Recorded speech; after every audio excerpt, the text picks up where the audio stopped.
চাহ বাগানত স্কুল নিৰ্মাণ হৈ আছে।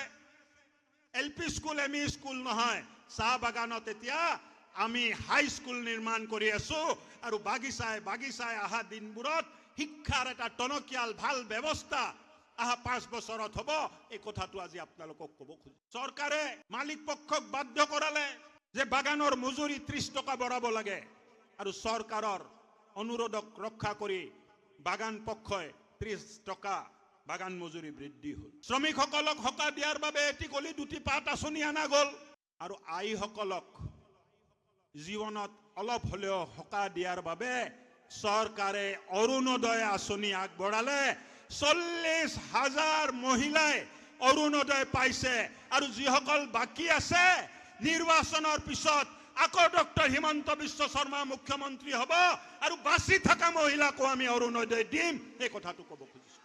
মহিলা উদ্যমিতাৰ 10,000 টকাৰ চেক দিয়া হৈছে। বহু মহিলাই পাইছে। কোনে কোনে বাইদেউসকল পাইছে, ভণ্টিসকল পাইছে বা হাত উঠাই দেখাই দিয়কচোন 10,000 কোনে কোনে পালে।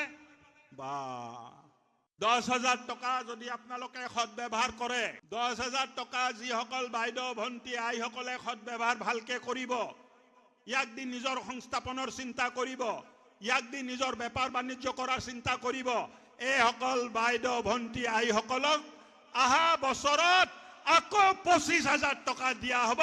এই কথাটো জনাব বিচাৰিছো। আমি বিচাৰিছো অসমত 10 লাখ লখপতি বাইদেউ হ'ব লাগে, যাৰ মাহিলী ইনকাম 8,000 পৰা 10,000 টকা হ'ব।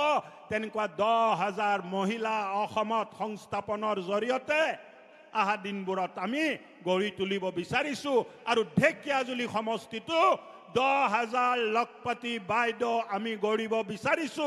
আপোনালোকে সাজু হওক, আমি সাজু হৈ আছো। উন্নয়নৰ এই যাত্ৰা চলি থাকিব। উন্নয়নৰ এই যাত্ৰাত আপোনালোকে ভাৰতীয় জনতা পাৰ্টিক আশীৰ্বাদ দিছে আৰু চৰকাৰ হোৱাৰ পিছত মুখ্যমন্ত্ৰী ডক্টৰ হিমন্ত বিশ্ব শৰ্মাৰ নেতৃত্বত নতুন নতুন আঁচনি লৈ আপোনালোকৰ ওচৰত আহিম আৰু আপোনালোকে ভাবা ধৰণে আমি কাম কৰিম। এই চৰকাৰে কৃষকৰ বাবে কাম কৰিব, এই চৰকাৰে শ্ৰমিকৰ বাবে কাম কৰিব, এই চৰকাৰে দিন হাজিৰা কৰা মানুহৰ কাৰণে কাম কৰিব, এই চৰকাৰে বৃদ্ধৰ বাবে কাম কৰিব, এই চৰকাৰে নতুন প্ৰজন্মৰ ল'ৰা ছোৱালীৰ বাবে কাম কৰিব, এই চৰকাৰে ছাত্ৰ ছাত্ৰীৰ বাবে কাম কৰিব আৰু সকলোকে লৈ এক নতুন অসম আমি আহা দিনত গঢ়িম। এই প্ৰতিজ্ঞা আজি আপোনালোকৰ সন্মুখত আমি কৰিব খুজিছো।